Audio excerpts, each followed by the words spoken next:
Good evening दोस्तों, मैं महेंद्र और प्रेपोजिशन का टॉपिक मुझे डिस्कस करना है आपके साथ। बड़ी काम की चीज़ डिस्कस करने जा रहा हूँ और थोड़ी सी डीप है और लेकिन सीखने की चीज़ है, काम आएगी आपके। और अक्सर एग्ज़ाम्स में आती है और बच्चे गलती करते हैं। ठीक है, मुझे आज आपके साथ डिस्कस करना है डबल ऑब्जेक्ट। ठीक है, कुछ वर्ब्स ऐसी होती हैं जो डाई ट्रांजिटिव वर्ब होती हैं, डाई ट्रांजिटिव। ठीक है, और डाई ट्रांजिटिव वर्ब के साथ डबल ऑब्जेक्ट आता है, दो ऑब्जेक्ट आते हैं। हिंदी में ट्रांजिटिव वर्ब को सकर्मक क्रिया कहते हैं। ये मैंने अच्छे से डिस्कस किया है मेरे प्रीवियस लेक्चर्स में। ठीक है, जब डबल ऑब्जेक्ट आता है तो हमें कौन सी प्रेपोजिशन यूज़ करनी चाहिए, मुझे ये सिखाना है आपको। देखो एग्जांपल लेता हूँ। ही सेंट मी अ लेटर, इस बंदे ने मेरे को लेटर भेज दिया एक। ठीक है, अब ये जो सेंड वर्ब है ना, ये डाई ट्रांजिटिव वर्ब है। दो ऑब्जेक्ट आए हैं, एक मी और एक लेटर इस वर्ब के बाद। ठीक है, इस वर्ब के बाद दो नाउन प्रोनाउन आए हैं, दोनों ऑब्जेक्ट हैं। डाई ट्रांजिटिव वर्ब है। बहुत सारी वर्ब्स हैं जो डाई ट्रांजिटिव वर्ब हैं जिनके साथ दो ऑब्जेक्ट आ सकते हैं। सेंड है, टेल है, एक्सप्लेन है, राइट है, गिव है। ठीक है, ब्रिंग है, बहुत सारी हैं। उनमें से मुझे कुछ इम्पोर्टेंट सी वर्ब्स यूज़ करनी है जो प्रेपोजिशन से रिलेटेड है। ठीक है, अब इसके अंदर कहानी क्या है, इस बंदे ने लेटर भेजा है, मुझे भेजा, तो लेटर मिला मुझे, तो मैं हो गया रिसीवर। ठीक है, जो रिसीवर होता है ना, वो होता है इनडायरेक्ट ऑब्जेक्ट, ये ध्यान रखना। और जिस चीज़ का वो रिसीवर होता है, जो चीज़ उसको मिलती है, वो डायरेक्ट ऑब्जेक्ट होता है। मिली क्या है, लेटर मिला, ये डायरेक्ट ऑब्जेक्ट हो गया। ठीक है, अब अगर आप इनडायरेक्ट ऑब्जेक्ट को पहले लिखो, डायरेक्ट ऑब्जेक्ट को बाद में लिखो, तो ठीक है, इट्स ओके, ऐसे लिखा जाता है। लेकिन हम इसकी पोजीशन चेंज करना चाहें ऑब्जेक्ट्स की, ऐसे लिखें, ही sent a letter.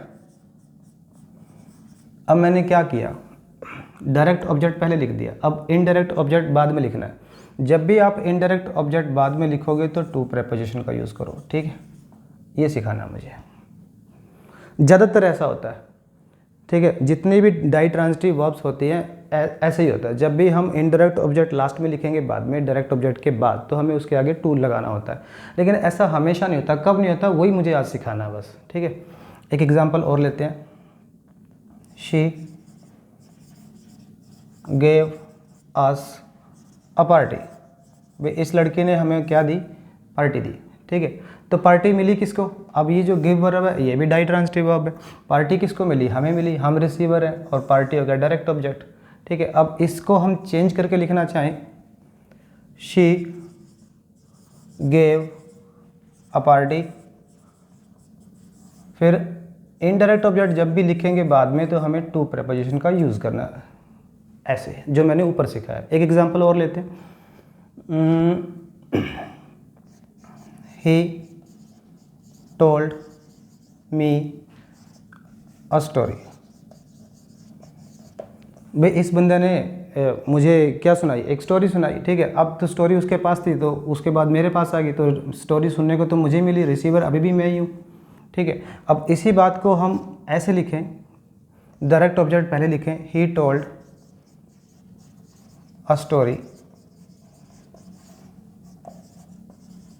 To me, ऐसे लिखना पड़ेगा। टू प्रेपोजिशन का यूज़ होगा। कुल मिला के मैं ये कह रहा हूँ कि जब भी आप ऑब्जेक्ट्स की पोजीशन चेंज करोगे, डायरेक्ट ऑब्जेक्ट को पहले लिखोगे, इनडायरेक्ट ऑब्जेक्ट को बाद में लिखोगे, तो इनडायरेक्ट ऑब्जेक्ट के आगे आपको टू लगाना है।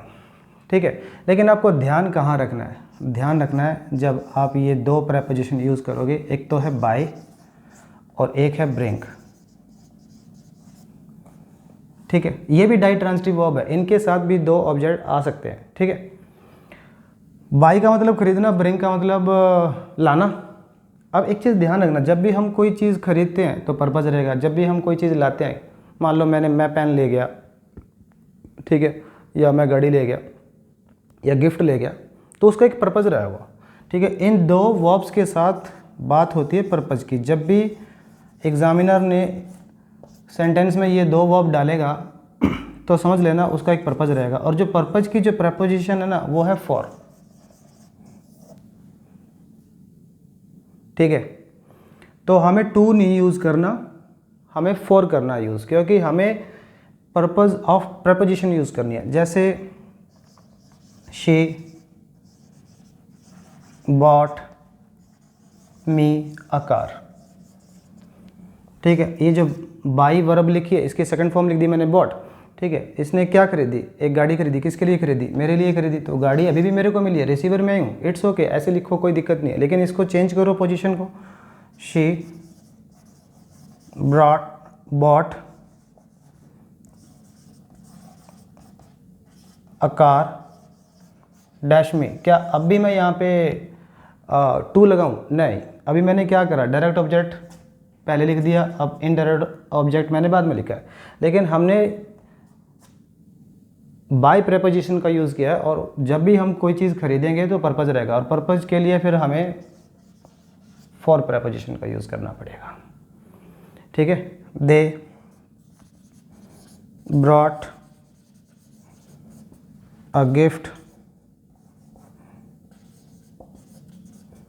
डैश अस, अब ये जो बंदे हैं लेकर आए, क्या लेकर आए, गिफ्ट लेकर आए, किसके लिए लाए, हमारे लिए ले आए, ठीक है। अब कहानी क्या रहेगी, वही सेम कहानी है, ब्रिंग का मतलब लाना, ठीक है। बाय और ब्रिंग, ध्यान रखना पर्पज़ की बात होगी। ये गिफ्ट लाए हैं किसके लिए, किसको देने के लिए लाए, क्या पर्पज़ है, किस ये हमें देना, ठीक है। तो इनडायरेक्ट ऑब्जेक्ट जब भी आप बाद में लिख रहे हो तो इनके साथ आप फिर टू ना लगा के इन दो वर्ब्स के साथ फॉर प्रेपोजिशन का यूज़ करना, मुझे ये सिखाना था आपको।